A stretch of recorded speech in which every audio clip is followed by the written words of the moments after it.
Hello friends, micro teaching के session में आपका स्वागत है। अभी मैं आपको माइक्रो टीचिंग का जो स्किल है चेतक बदल, उसका लेसन कैसे निकालना है यह मैं अभी आपको बताने वाली हूँ। इसी को स्टिमुलस वेरिएशन भी कहा जाता है। तो ये जो चेतक बदल का जो लेसन है वो हमें किस प्रकार से लिखना है इसका मैं आपको बताने वाली हूँ। कि सबसे पहले यहाँ पे विषय लिखना है, विषय के बाद जैसे विज्ञान लिखा हुआ है, उसके बाद विषयांश लिखना है। मैंने वजन लिया है तो यहाँ वजन लिखा हुआ है। उसके बाद यहाँ पे समय आएगा 5 से 7 मिनट और कक्षा आएगी जैसे मैंने 90 लिखा है। तो ये जो लेसन प्लान है ये 2 कॉलम में हमको कंप्लीट करना है। एक है शिक्षक कृति और विद्यार्थी कृति का कॉलम और दूसरा है कौशल के उपघटक।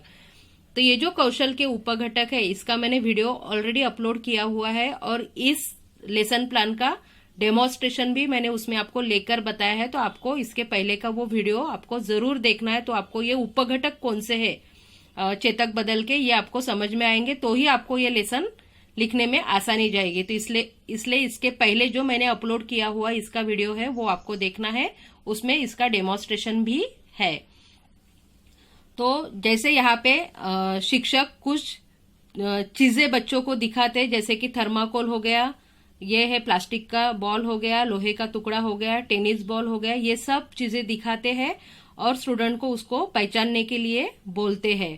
तो उसके बाद स्टूडेंट को पास में बुलाकर उनके हाथों पर वो सारी चीजें रखते हैं।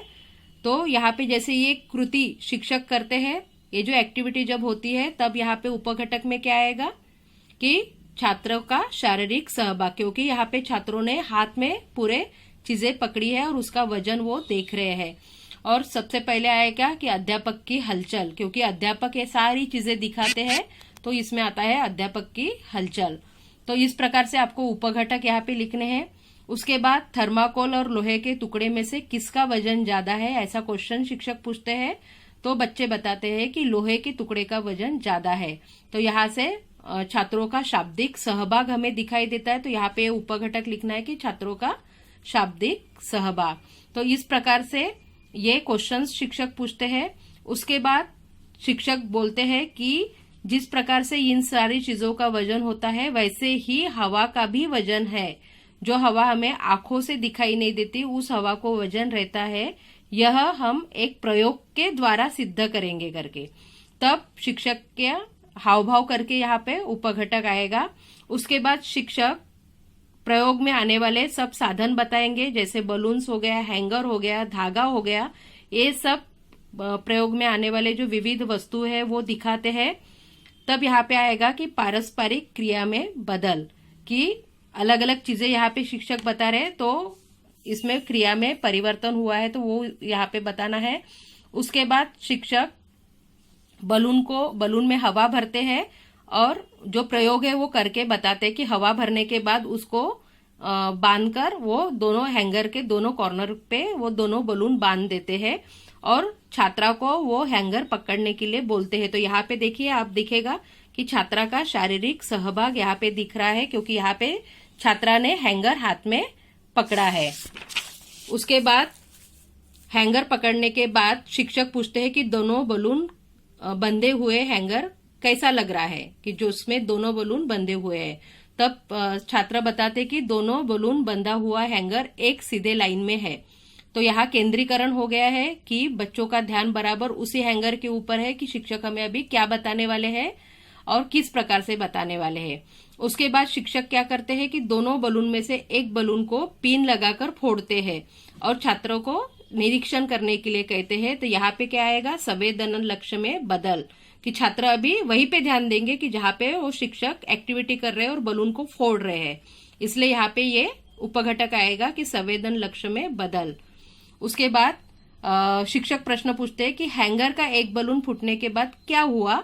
तो बच्चे तुरंत में आंसर देते हैं कि हैंगर का एक बलून फूटने के बाद हैंगर फूले हुए बलून के तरफ झुक गया। तो यहाँ पे आएगा कि संवेदन लक्ष्य में बदल, ये उपघटक आएगा। तो इस प्रकार से जो प्रयोग है इस प्रयोग से हमें क्या पता चलता है। तो छात्र बताते हैं कि इस प्रयोग से हमें पता चलता है कि हवा को वजन होता है। तो यहाँ पे आएगा छात्रों का शाब्दिक सहभाग, क्योंकि यहाँ पे छात्रों ने उस प्रश्न का आंसर दिया है। तो इस प्रकार से प्रयोग के द्वारा शिक्षक बताते हैं कि हवा को भी वजन होता है। तो इस प्रकार से ये लेसन जो है चेतक बदल का ये यहाँ पे कंप्लीट हो जाएगा। उसके बाद आपको उसका ऑब्जर्वेशन टेबल है वो भी अभी मैं आपको बताती हूँ।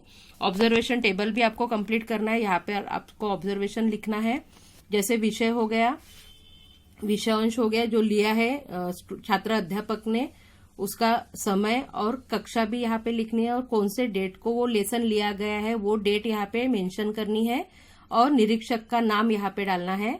उसके बाद जो उपघटक है, उपघटक का ये कॉलम है, इसमें अलग अलग कॉलम बनाए गए हैं कि कभी कभी, कभी नहीं और हमेशा, इस प्रकार से ये कॉलम है।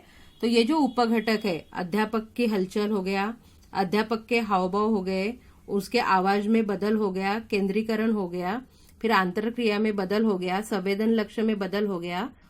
उसके बाद है विद्यार्थियों का शारीरिक सहभाग और विद्यार्थियों का शाब्दिक सहभाग। ये जो उपघटक है, ये उपघटक कब कब आए हैं लेसन लेते वक्त वो देखना है आपको, ऑब्जर्व करना है, और वहां पे फिर इस प्रकार से आपको टिक मार्क करनी है। और ये टिक मार्क करते हुए ये ऑब्जर्वेशन टेबल आपको कंप्लीट करना है। उसके बाद आखिरी में आएगा ये सजेशन। यहाँ पे सजेशन में लिखा गया है कि बच्चों ने अच्छा प्रतिसाद दिया है।